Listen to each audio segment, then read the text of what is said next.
know, sometimes the place that's supposed to be your safe haven turns into the exact opposite. Family, the people who share your blood, aren't always the ones who protect you. Sometimes they're the ones who cut the deepest. Hey there, folks. It's your Grandma Ellie Mae, 78 years young, sitting on my porch in rural Kentucky, prayer beads in hand, with the cicadas humming in the old oaks out back. My white hair's got stories woven into every strand, tales you might find hard to believe. Before we dive into this heavy journey, I've got a little treat for you. The folks at Grandparents Stories are giving away $500 to one lucky viewer of this video. Want in? It's super simple. Just subscribe to our channel, tap that notification bell, give this video a thumbs up, and drop a comment telling me where you're watching from, how many kids or grandkids you've got, or just a bit about yourself. I can't wait to read where you're tuning in from. All right, let's step back to 1957, when I was just a wide-eyed 8-year-old. I grew up on a scrappy little farm in the heart of Appalachia, Kentucky. Our home was a rough log cabin with a dirt floor, no electricity, and no running water. The bathroom. A rickety outhouse in the yard with a hole dug in the ground. We bathed in a tin basin with water hauled from the nearby creek. There were 13 of us packed in that house, Mum, Dad, and 11 kids. I was the second youngest, always trailing behind my siblings. Dad worked the land, growing corn, beans and potatoes, all for us to eat. If we had extra, he'd lug it 5 miles to the town market, sacks slung over our backs. Mum was a washerwoman for the better-off families in town, leaving at dawn with a bundle of laundry balanced on her head and trudging back at dusk. Life was tough, but there were bright spots. I'd play with my younger siblings under the apple trees, crafting dolls from corn husks or catching minnows in the creek. Meals were simple: cornbread with collard greens, beans with a side of cornbread, and, if we got lucky, a sliver of salt pork. Thanks to Mum and Dad's hard work, we never went hungry. School was spotty for me. I'd go when I could, learning to read, write and do basic math in a makeshift classroom at the local church. But by 9, I had to quit to help at home, watching my younger siblings, working the fields, or helping Mum wash clothes in the river. Then everything changed when I was 10. Dad got bit by a copperhead while out in the fields. There was no time to get him to the hospital in town. He died right there, cradled by Mum and my oldest brother James, who was 19. With Dad gone, James stepped up as the man of the house. He was already laying bricks in town, bringing in a little money, but it wasn't enough to keep us all afloat. Mum doubled down, washing clothes from dawn to dusk. My other older brothers, Michael, 17, David, 16, and Thomas, 15, started picking up odd jobs too. The house got quieter without Dad. He was a stern man, like most back then, but he never laid a hand on us. There was respect, you know. He kept things in order. Without him, the cracks started to show. James started drinking, coming home late, reeking of whiskey and snapping at everyone, especially Mum. She was worn out from work, but she'd just bow her head and take it. I think she was scared of losing the little support James brought in. Things took a darker turn when I was 12. One night Mum was away, staying at an employer's house to care for them. I was asleep in the room I shared with my sisters, Sarah, 14, and Emma, 13, and my youngest brother Charlie, who was 6. I woke up to a hand clamped over my mouth. It was James, his breath thick with whiskey, sweat and tobacco. His eyes had a cold glint that still sends shivers down my spine. "Scream, and I'll hurt Charlie," he hissed. What happened next? I won't spell it out. You can imagine what a 12-year-old girl went through, not fully grasping it all. It hurt, not just my body, but my soul. When it was over, he growled, "This stays between us. Tell anyone and no one will believe you. I'll make it worse." The next morning, I couldn't meet Mom's eyes when she got back. Shame, fear and confusion churned inside me. I thought it was a one-time thing, that he was just drunk and wouldn't do it again. I was wrong. It happened again the next week and then again. Always at night, always with the same threat, always with the same pain. A few months in, I noticed Sarah acting off. She'd cry for no reason, didn't want to be alone in the house. One day I saw her scrubbing bloodstains from her sheets in secret. That's when it hit me. James was doing it to her too. I tried talking to Mum once, mustering every ounce of courage after a brutal night. "Mum, James is doing bad things to me at night," I whispered, while helping her hang laundry. She froze, staring out at the horizon for what felt like forever.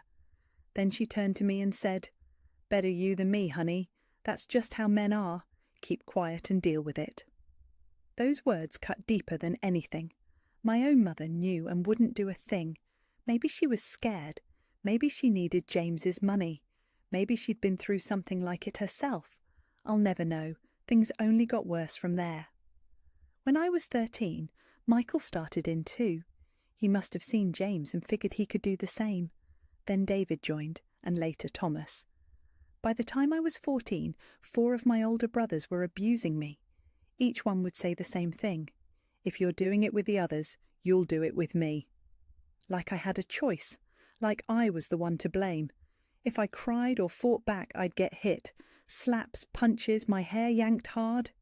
"Learn to shut up," they'd say. "Women don't complain."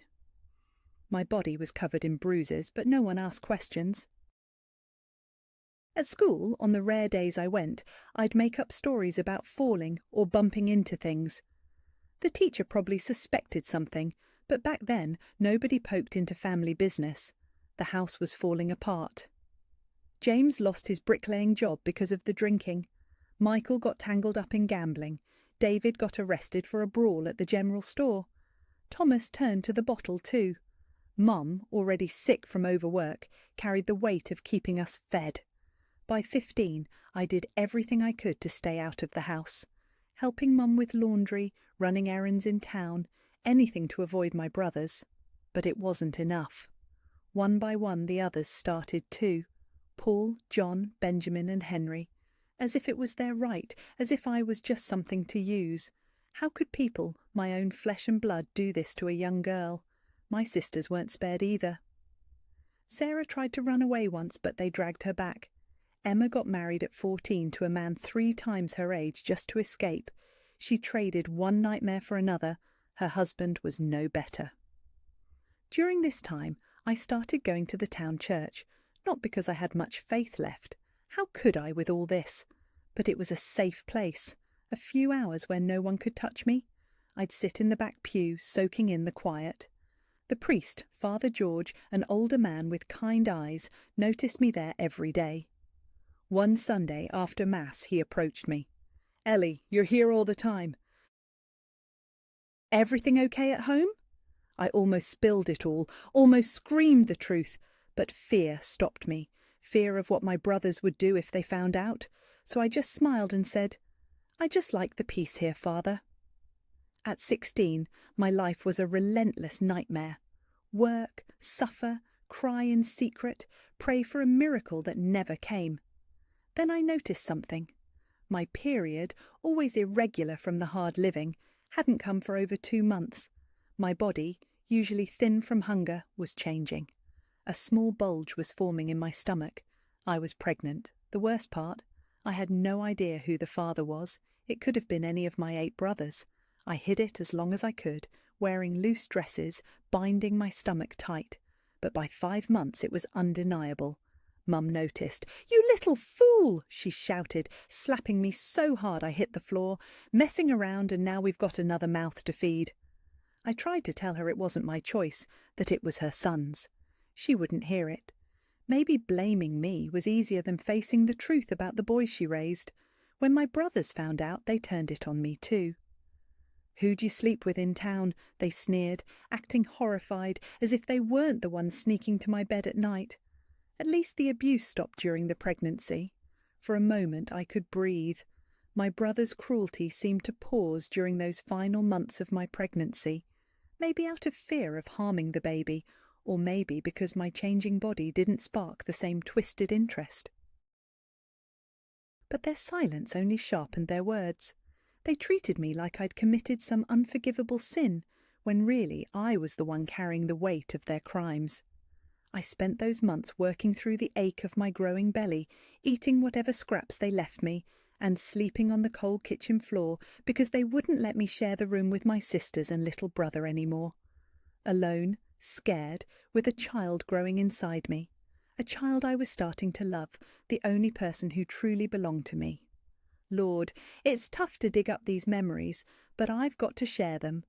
I need you to know that these kinds of horrors can hide behind the walls of houses that look perfectly normal from the outside. Maybe my story will nudge someone out there, someone trapped in their own nightmare, to reach out for help before it's too late. I know you're all watching from different corners of the world, some from cosy city apartments, others from rural spots like my old Kentucky farm. Drop a comment and tell me where you're tuning in from.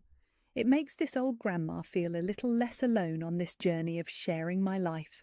And hey, don't forget to hit that thumbs up. It's like a warm hug that keeps me going.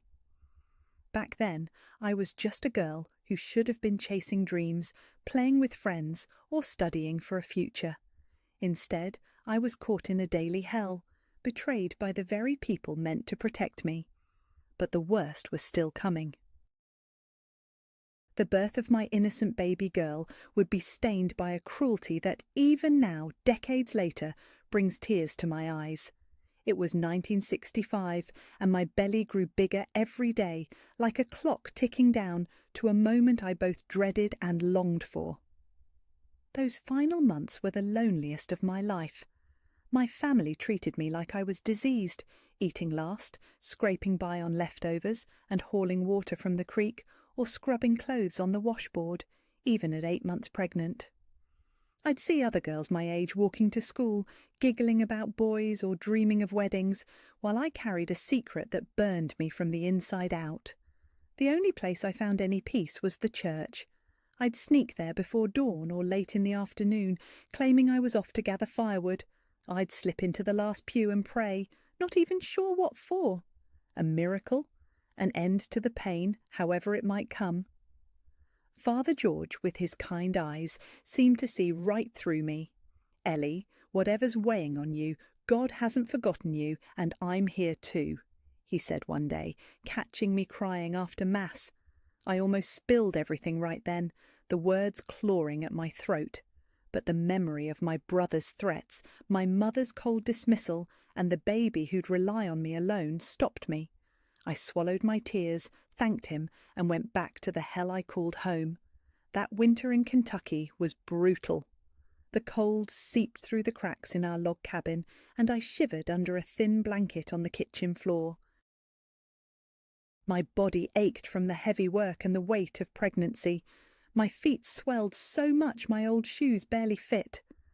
One freezing night I overheard something that chilled me more than the wind. James and Michael were outside, near the window where I lay, their voices thick with whiskey. "When that baby's born, we got to get rid of it," James muttered. "If anyone finds out she had a kid, they'll start asking questions." Michael's voice was cold. "We'll say it was stillborn. Bury it in the woods. Done." I hugged my belly tight, as if I could shield my baby from those words. Right then, I swore I'd do whatever it took to protect this child, the only person who hadn't hurt me, who was truly mine. But how? Run away with no money, no papers, no one to turn to? How would I survive with a newborn? Tell Father George? What if my brothers found out and made good on their threats? I started stashing things, a crust of bread, a few pennies, an old dress, preparing for the moment I'd need to save my baby, even if I had no plan. Mum had aged a lifetime in those years. The endless work, the poverty, her troubled sons. It drained her spark, her humanity. She looked at me like I was a stranger, not her daughter. Sometimes she'd clutch her rosary, muttering prayers, staring at my belly with a mix of disgust and defeat. "You'll give birth in the shed," she said one night, her voice flat as I winced from back pain. "I don't want blood and mess in the house." Those words hit like a slap. Give birth in the shed, like some animal. Was that all I was to her? I nodded, swallowing another humiliation. The days crept by, and I felt the moment nearing. My baby moved more, like she was just as eager to escape that place. Or maybe she felt my fear and was trying to comfort me. One night, a sharp, deep pain woke me, different from anything before, like my body was tearing apart. I bit back a scream to avoid waking anyone. Struggling, I slipped out to the yard, the full moon lighting my way to the old shed. We'd sold the pigs months ago when money ran dry, leaving the shed empty, its dirt floor mixed with straw and dried manure. The stench was thick, and the July wind whistled through the cracked wooden walls. The pains came faster, crashing over me like waves. I stuffed a rag in my mouth to muffle any cries, clutching the filthy straw for something to hold on to. Hours passed in a blur of agony and exhaustion. I lost track of time. As the sky began to lighten, an overwhelming urge to push took over. With no one to guide me, I trusted my body's instincts. In a moment of searing pain, then sudden relief, my baby came into the world, right there in that grimy shed, into a life I didn't know how to protect. She was a tiny girl, red and wrinkled, covered in that waxy stuff newborns have. Alive. Her weak cry pierced the quiet, and panic gripped me. What if someone heard? With shaking hands, I cut the umbilical cord with a rusty knife I'd hidden days before. I cleaned her delicate face and body with rags I'd stashed, holding her close, vowing to keep her safe no matter what came next. I wrapped my tiny daughter in a scrap of old blanket I'd stashed in the shed. "Shh, my sweet girl," I whispered, kissing her soft forehead. "Mommy's here. I'll keep you safe." It was a promise that felt impossible in that moment, but my heart clung to it with every ounce of strength I had left. The sun was creeping up when I heard footsteps crunching toward the shed. It was Mom, carrying a bucket of water and some rags. "Is it done?" she asked, her voice as cold as the morning air, barely glancing at the baby in my arms. "Yes," I said, clutching my daughter tighter. "It's a girl." For a fleeting second, I thought I saw a flicker of softness in her eyes, maybe a hint of love for that innocent little face. But it vanished fast, replaced by her usual hardness. "Clean this mess up. I don't want folks asking questions, and keep that kid quiet." That was it. No comfort, no kindness for her newborn granddaughter, just orders and the same old contempt that had become her only way of dealing with me. My body screamed with pain, still bleeding from the birth, but I had no time to rest. I scrubbed the shed as best I could, every movement a struggle. I bathed my daughter with the water Mum brought, washing away the blood and grime. She was so small, so perfect. Tiny fingers, delicate eyebrows, lips like a rosebud. How could something so pure come from such darkness? Right there, I baptized her with a sprinkle of water on her forehead. "Mary Elizabeth," I whispered. Mary, for the mother of Jesus, who knew what it was to watch a child suffer. Elizabeth, because she was the light in my shadowed world. For the next 3 months I lived on edge, hiding Mary Elizabeth in the shed during the day while I worked. I'd sneak away to nurse her, change her, or just hold her close, soaking in those fleeting moments of peace. At night, when the house was quiet, I'd bring her to the kitchen, cradling her under the cover of darkness. It was the hardest and most beautiful time of my life. Hard because of the exhaustion, the constant fear, and my body's slow recovery. Beautiful because of her sweet baby smell, her eyes that seemed to know me, her tiny fingers gripping mine with surprising strength. I kept up this fragile balancing act, weaving lies to explain my absences, praying Mary Elizabeth's cries wouldn't give her away. Mom knew, of course. I don't know if she told my brothers or just chose to ignore it, like she did with so much else. Sometimes, when no one was looking, she'd leave an extra slice of bread or a splash of milk near my spot. Small gestures that didn't erase her role in my pain, but in those desperate days I took with quiet gratitude. Father George noticed something was different too. I couldn't get to church as often, and when I did, I was a mess, worn out, jumpy. "Ellie, whatever's going on, God sees it all, and this church is a safe place for those who need it," he said one day. His words planted a seed, a faint hope. A safe place! Could there be such a thing for me and my daughter? The thought grew, but so did the nightmare. Once my body healed enough from childbirth, my brothers started up again. The same hands that might have fathered Mary Elizabeth were the ones hurting me, night after night. The same mouths that could have spoken love to a daughter spat threats and insults instead. It was a horror my teenage mind could barely grasp. With every assault, one truth grew clearer. I had to get out. Not just for me, I'd almost accepted my own suffering, but for my daughter. What would happen when she grew up? Would this cycle of cruelty swallow her too? I'd die before I let that happen. I started planning a real escape, saving every penny I could swipe, hiding bits of food, sewing baby clothes from scraps, all in secret. But fate, which had never been kind, had another blow waiting, one that would change everything and push me to the edge of despair. It was a sweltering October afternoon in 1965. I'd left Mary Elizabeth in the shed, tucked carefully in clean straw I changed daily, wrapped in rags for a blanket. I was out in the fields, digging potatoes with my younger brothers, when a scream tore through the air from the house. My heart stopped. I knew before I dropped the basket and ran. Someone had found her, my daughter, my secret, my reason to keep going. I reached the yard gasping and saw a scene that's burned into my soul. James holding my Mary Elizabeth by her tiny arm like she was a sack of grain, her little face red from crying. "So this is what you've been hiding, you little wretch!" he roared, shaking her in a way that made me fear her fragile bones would snap. "You really thought you could keep this bastard secret?" I lunged forward, arms outstretched.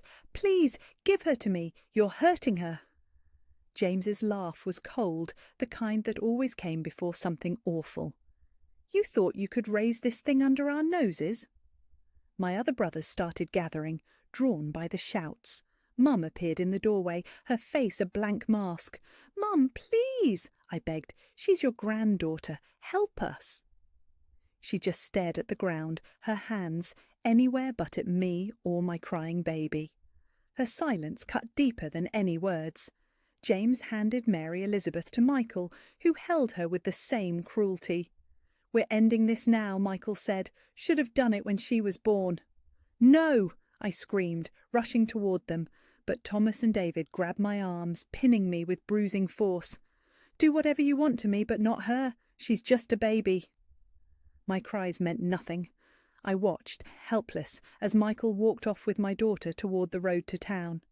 James leaned in close, his voice low and venomous. "You'll never see that kid again. Open your mouth to anyone and I'll kill you. Got it?" When they let me go, I collapsed, sobbing with a pain that felt like it would tear me apart. My daughter, my Mary Elizabeth, taken where? To what fate? That night, lying on the kitchen floor, my arms empty after 3 months of holding her, I made a vow. I didn't care about the threats or the risks. I had to find out where they'd taken her, if she was alive, if she was safe. I had to get her back and escape this hell for good. What I didn't know was that my brothers had other plans. Plans that didn't give me time to search for her. Plans that nearly ended my life. But by some twist of fate, those plans would lead me to the one place where I'd finally find a flicker of redemption. The days after they took my Mary Elizabeth were the darkest I'd ever known. It was a pain only a mother who's lost her child can understand. A hollow ache, like part of me had been ripped away. My breasts, still swollen with milk, throbbed with every heartbeat, a cruel reminder of the daughter who wasn't there to nurse. My brothers acted like she'd never existed, like those 3 months of stolen moments with her were just a dream. They sent me back to work the next morning, hauling water, scrubbing clothes, digging in the fields. No one spoke her name, but I knew. My body knew. My shattered heart knew.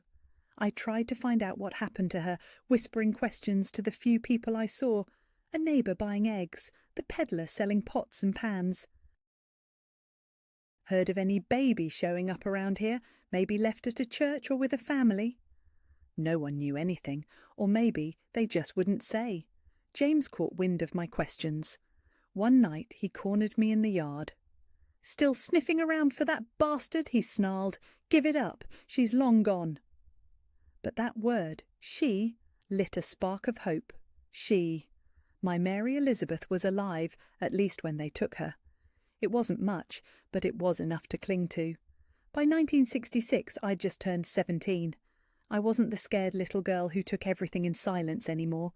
Those brief months of motherhood had sparked something fierce in me, a courage that grew stronger every day. I started planning my escape with a new kind of resolve. But life in that house stayed a nightmare. The abuse didn't stop. It got worse, like my brothers were punishing me for daring to hide my daughter.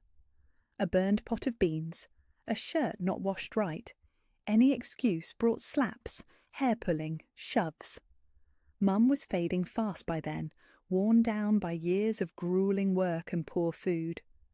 Her cough was relentless, rattling deep in her chest.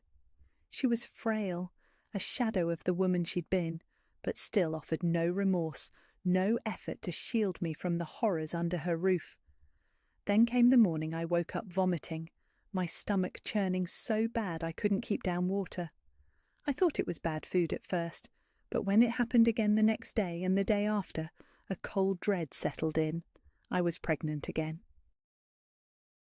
The truth hit like a death sentence. I couldn't survive it all again. The shame, the pain, giving birth in that filthy shed, only to lose another child. I'd rather die than let that happen. That night, alone in my corner of the kitchen, I cried until my tears ran dry, hugging my still flat belly where another innocent life was forming. "I'm sorry," I whispered to the tiny being inside me. "I'm sorry for bringing you into this awful world." The next day I gathered every shred of courage and slipped away to the church, not for Mass, but to find Father George. My brothers were out working, and Mum was asleep, burning with fever. I found him tending the little garden by the church, his hands in the dirt. When he saw me, his tired eyes softened. "Ellie, it's been too long. I've been worried about you." I broke down right there among his flowers, sobbing as I spilled almost everything. The abuse, the first pregnancy, Mary Elizabeth being taken, the new life growing inside me, my terror of living through it all again. I couldn't bring myself to name my brothers, though. Even in that moment their threats loomed larger than my need to tell the whole truth. Father George listened, his face creased with a pain that mirrored mine. When I finished, he took my hands. "Ellie, what's been done to you is a sin before God and man. You need to get out of that house now. I can help find a safe place for you." It was everything I'd longed to hear, a lifeline in the dark. But fear clawed at me, James's cold eyes, his promises of violence. What if he found out I'd talked? What if he came for me, or worse, for Father George? "I need to think," I said, wiping my tears. "I'm scared of what they'll do if I run." He pressed me to come back the next day to make a plan. I promised I would, meaning every word, desperate to grab the help he offered. But fate had other ideas. When I got home, Mum was awake, coughing blood into a rag, her skin yellow, her eyes sunken. Even after everything, I couldn't help but pity her. I brewed some tea from yard herbs, the only medicine we had, and helped her sip it. For a moment, holding that frail woman who'd once been so strong, I thought about telling her about the new pregnancy, about my escape plans. Maybe, with death so close, she'd find some spark of love for me, some urge to protect me, even if it was too late. "Mum," I started, hesitating. "I'm pregnant again." She stared at me, her ragged breathing filling the silence. I thought I saw a flicker of sadness, maybe regret in her eyes, but her voice was ice. "This time, they won't let it be born. I heard James talking. They won't go through that shame again. They'll end it before." Her words froze me. They wouldn't just take this baby after it was born. They'd make sure it never came to be. How? I didn't know, but I could guess, knowing their cruelty. I have to get out, I said, more to myself than her. She closed her eyes, too weak to keep talking. After a long pause, she whispered, "Go. You were always the strongest of us." I was stunned. It was the closest she'd come to love or pride in years. Maybe death was softening her, or maybe it was fever talking. Either way, those words fueled me for what was coming. That night, as I served dinner, I watched my brothers closely. James and Michael were whispering, throwing glances my way that set my nerves on edge. Mum stayed in bed, too sick to eat. I served everyone, taking the last plate of scraps for myself as always. But something about James's smile when I set my plate down made my skin crawl. "Not hungry?" he asked, his fake concern dripping with menace. "Eat, you got to keep your strength up in your condition." He knew about the pregnancy. Maybe he'd noticed my sickness, or maybe Mum had let it slip in her fevered haze. "I'm not hungry," I said, pushing the plate away. "I'm checking on Mum." I went to her room, closing the door behind me. Her breathing was shallow, her face pale. Then I heard it, laughter from the kitchen, the kind that comes when someone thinks they've won. And I knew. They'd tampered with my food. Poison, probably, like what we use for barn rats. They were trying to kill me, and the baby inside me. Terror hit like a wave, but not from the pregnancy this time. If I'd eaten, if I hadn't suspected, I'd be dead by morning. There was no time left. I couldn't wait for Father George or a careful plan. I had to leave that night, or I wouldn't see the sunrise. I waited until the house was still, filled with James's heavy snores and the softer breaths of the others. Moving quietly, I rose from my spot on the kitchen floor, my heart pounding as I prepared to slip into the night. My plan was set in my mind. I'd grab the few coins I'd hidden in the yard, the bundle of spare clothes I owned, and leave without looking back. But before I slipped out, I crept to Mum's room one last time. I couldn't leave without a goodbye, despite everything. She was asleep, her breathing shallow, like a candle flickering out. "Goodbye, Mom," I whispered, touching her fever-hot forehead. "May God have mercy." Her eyelids twitched faintly, and that was enough. I moved silently, gathering my hidden things, and headed for the door. Then I heard it. A creak of the floorboard, a held breath. I spun around, and there was James, his eyes glinting in the dark like a wolf's. "Going somewhere, little sister?" he slurred, whiskey thick on his breath. My heart hammered. I clutched my bundle tight as if it could shield me. "Just getting water from the well," I lied, my voice shaking. He laughed, a sound that turned my blood to ice. "With your stuff? In the middle of the night? You're running, and I can't let that happen." He lunged, hands outstretched like claws. I didn't think, I just ran. I shoved the door open and bolted into the yard, the cold night air stinging my face. James's curses and heavy steps chased me as I sprinted toward the road. My bare feet pounded the hard dirt, sharp stones and branches biting into them. The waning moon gave just enough light to guide me.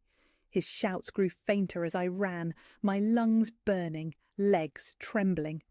When I finally stopped, gasping against a tree, the world was quiet. I'd done it. I'd escaped.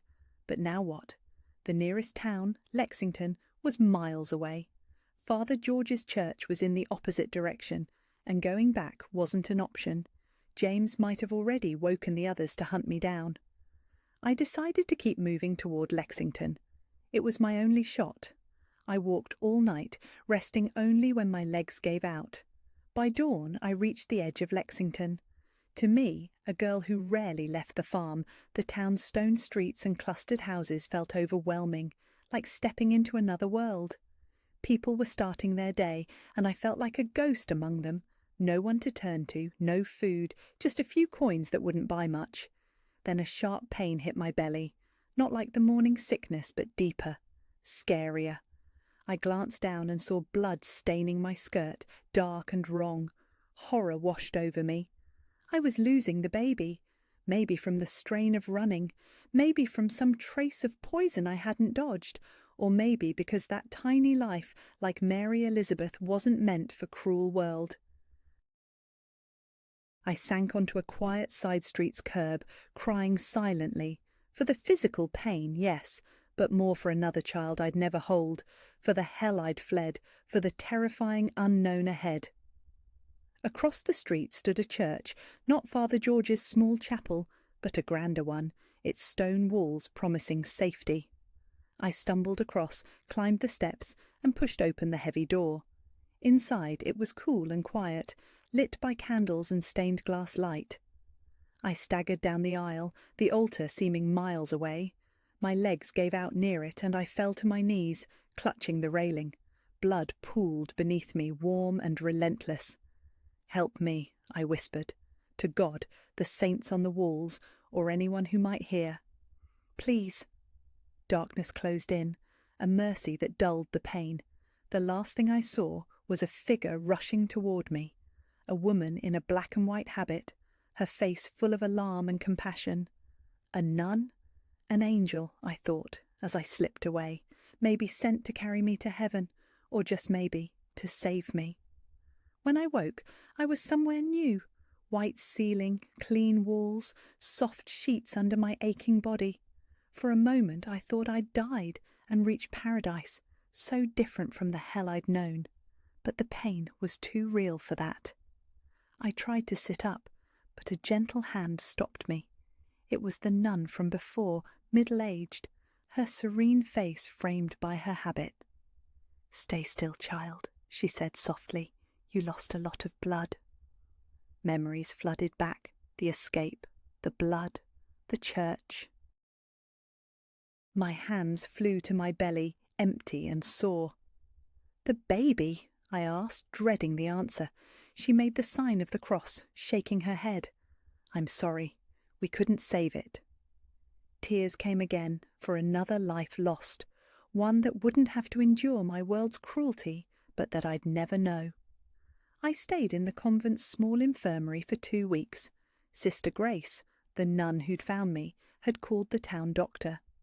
He said the miscarriage came from extreme stress and exhaustion, my body too weak and battered to hold on.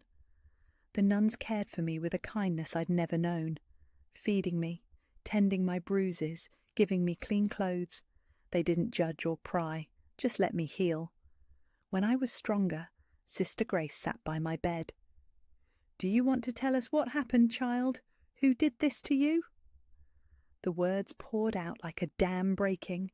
The years of abuse, Mary Elizabeth's birth in the shed, her being torn away, the second pregnancy, the poisoned food, my desperate escape.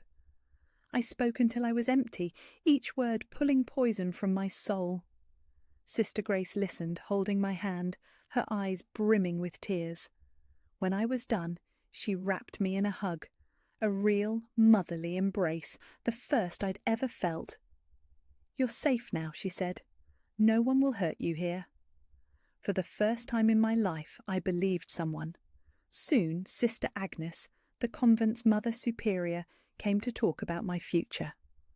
"We can help you find work in town, maybe as a maid," she offered. "Or you can stay here, helping with convent tasks while you recover." The thought of leaving, of facing a world where my brothers might find me, filled me with panic. "Can I stay?" I asked, almost begging. "I'll do anything, no matter how hard." She nodded. "You can stay as long as you need. We all find our own path to healing." That's how my new life began at St. Mary's Convent in Lexington. I started with simple chores, washing dishes, scrubbing floors, folding laundry. It wasn't much different from home, but the peace and respect transformed it. Slowly, I opened up to the other nuns, finding a kind of family I'd never known. The 12 nuns at St. Mary's Convent came from all walks of life, some young, drawn by faith, others older, shaped by loss or heartbreak. Every one of them treated me with a warmth and respect I'd never known. Though I was just a helper, not a nun, they welcomed me like family. In those first months, I soaked up everything they taught me. Sister Grace, a former teacher, spent an hour each afternoon helping me read better, write clearly, and tackle tougher math. Sister Teresa showed me how to use the convent garden's herbs for healing. Sister Louise taught me to cook hearty meals, and Sister Mary Ann shared her secrets for sewing. But the real lessons weren't in books or skills. It was watching these women live with purpose, finding joy in small things, serving others with quiet strength. They showed me what peace could look like. 6 months after I arrived, in the spring of 1967, Sister Grace called me to the Mother Superior's small office. A man stood there, hat in hand, a milk seller I vaguely remembered from our farm. "Your mother passed, Ellie," he said, his voice heavy. 2 weeks ago, pneumonia, they reckon." I stood frozen, unsure what to feel. Mum, who'd turned away while her sons tore me apart, was gone. Should I grieve, feel relief, anger, forgiveness? "Your brothers are looking for you," he went on, oblivious to my turmoil. "Say you stole their money and ran. They want you back." Fear gripped me like a vice. They hadn't given up. They wanted to finish what they started. "She's not going back," Sister Grace said, her arm firm around my shoulders. "Ellie's safe here." The man shrugged and left, like it wasn't his concern. After he was gone, I crumpled into Sister Grace's arms, sobbing. Not for Mum's death, but for the fear that still clawed at me, the shadow of my brothers chasing me even here. "They can't touch you in this place," she promised. "We won't let them." That night, in the small cell I now called mine, I thought about Mom, how she'd failed me, how she'd let that nightmare unfold under her roof. But I also saw her as a victim, crushed by poverty, raising sons alone after Dad died. For the first time I prayed for her soul, and in those prayers I found a forgiveness I didn't know I had. Not one that erased the past, but one that let me move forward without hate. Over the next months, I settled deeper into convent life, becoming part of that sisterhood. The fear of my brothers never fully left, but it faded like a bruise slowly healing. I learned something new every day, not just chores, but about my own strength, forged in the fires I'd survived. Then, late in 1967, something shifted. While organising the convent's small library, I found a book of photographs, babies left at churches or orphanages, adopted through the diocese. I pored over those pictures, my heart aching, wondering if Mary Elizabeth was among them, if she'd found a family who loved her. Sister Grace found me there, tears streaming down my face. She sat beside me, waiting. "My daughter," I whispered, voice breaking. "I'll never know what happened to her, will I?" She took my hands. "The future's in God's hands, Ellie. Many children like her find homes in orphanages or with families who can't have kids. There's hope she's okay." Her words sparked something in me. I couldn't stop thinking about Mary Elizabeth, about other children torn from their mothers, or kids like I'd been, trapped in abuse, with no way out. One afternoon I went to Sister Agnes, the Mother Superior. "I want to help children who've suffered like me," I said, surprised by my own resolve. "I want them to know they're not alone, that they can survive and find peace, like I did here." She studied me, her stern face softening with a rare smile. "Maybe that's why God brought you to us, Ellie, to heal and then to help others heal." With her blessing, I started working a few hours a week at the orphanage the nuns ran in Lexington. It was heart-wrenching and healing all at once. Every child's face reminded me of Mary Elizabeth. Every bruise or haunted look took me back to my own pain. But every smile I coaxed out, every small step forward I saw, soothed my wounds. I was 18 when Sister Grace asked me a question that stopped me in my tracks. We were in the convent garden, the Kentucky sky blazing with sunset. "Have you ever thought about joining us, Ellie?" she asked gently, "taking vows, dedicating your life to God and service?" The idea caught me off guard, though maybe it had been simmering for a while. I'd lived with the nuns for nearly a year, praying with them, sharing their routines. But to take vows of poverty, chastity and obedience? "I don't know if I'm worthy," I admitted. "After everything they did to me." She cut me off, gripping my hands. "What was done to you doesn't make you less in God's eyes. Your suffering gives you something powerful to offer." I asked for time to think, to pray. For weeks I wrestled with it. The convent was my home, the nuns my family. Working with those kids gave my pain purpose, but part of me still dreamed of finding Mary Elizabeth, of a life beyond these walls, a family, a future that at 18 I could still imagine. Then came an unexpected visit that settled it. One Sunday, a novice called me to the parlour. My heart raced. Had my brothers found me? Sister Grace went with me. Through the grate separating us from visitors, I saw a man I didn't recognise at first. Grey beard, tired eyes. "Ellie May?" he asked, his voice stirring a faint memory. "I'm Jim, your dad's cousin. Came a long way to find you." I tensed, wary. What did a distant relative want after all this time? "Your brothers are looking for you," he said, my fear spiking. "James especially. He's not right in the head. Says you need to pay for what you did, that you know too much." The room spun. Even now they wanted to silence me. "Why tell me this?" I asked, voice shaking. He looked down, ashamed. "I heard rumours you were here. I know, not everything, but enough about what happened in that house. I suspected but never acted. I carry that guilt." Sister Grace squeezed my hand as he went on. "James has been coming to Lexington, asking about you in bars, shops. He swore he'd end you if he finds you." The air grew heavy with his words, but something in me shifted. "Thank you for the warning," I said, my voice steadier than I expected. "But I'm not afraid any more. I've found my place, my family, my purpose. If he comes, he won't find me alone." Jim nodded, almost in awe. After he left, Sister Grace hugged me, her eyes shining with pride. "You're stronger than you think, Ellie," she said. "You always were." That night, I made my choice.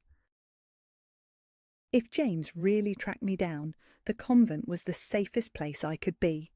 More than that, I wanted to belong fully to the community that had saved me. I wanted to spend my life doing for others what they'd done for me. The next morning, I went to Sister Agnes and asked to start my postulancy. The road to becoming a nun would be long, 2 years as a postulant, then novitiate and finally vows. But I was set on it, ready to turn the broken girl who'd fled barefoot one October night into a woman devoted to protecting the vulnerable. I never learned if James ever found me. Maybe he gave up. Maybe the convent's walls kept him away. What I know is the fear faded over time, replaced by the peace of knowing I'd found my place. In 1969, at 19, I took my first vows as a novice. I chose the name Sister Mary Elizabeth, honouring the daughter I couldn't raise but whose short time with me had set me on this path. It kept her memory alive, cherishing those precious months. The years ahead were full of growth and service. I kept working at the orphanage, taking on more roles. I studied, finishing my education and specialising in child psychology through male courses. I wanted to understand traumatised kids better, to give them the support I'd never had. At 23, in 1973, I made my perpetual vows, committing forever. The scared girl who'd staggered into the convent, bleeding and broken, had become a woman with purpose, ready to change lives through caring for the most fragile. And that's how I survived that nightmare, folks. Not just survived, but found a calling. The pain never fully vanished. Some nights, nightmares still wake me, memories that chill me to the bone. But I learned to channel them, using them to fuel my work with kids who need someone to believe in them, to shield them, to show there's light after the dark. What about my Mary Elizabeth? I never found her, but every day, in every child I help, in every smile I draw from a traumatised face, I see a bit of her, and that's enough. It fills my heart. The years after my vows brought deep changes. The 1970s shifted America and the world, and inside St. Mary's walls, I changed too. No longer the terrified girl who ran barefoot, I was Sister Mary Elizabeth, a woman on a mission. The orphanage became my world. Each child carried their own hurt, abandoned, beaten, orphaned by tragedy. I saw myself in them, but also their potential for better futures. In 1975, at 25, I took over coordinating the orphanage. Sister Agnes saw my knack for connecting with the toughest kids. I understood them like no one else, the silent screams of trauma, the walls they built to survive. "They sense you've walked their road," Sister Grace told me, my guide and dearest friend. "You get it for real." Under my lead, we shook things up. We ditched harsh rules that just hurt more, adding playtime, art and choices. We brought in mental health experts, a big deal back when folks barely talked about trauma's toll. Kids who arrived shut down or lashing out started to bloom. Not overnight, not without setbacks. Healing's a winding path, as I knew too well. But there was progress. There was hope. By 1977, word spread beyond Lexington.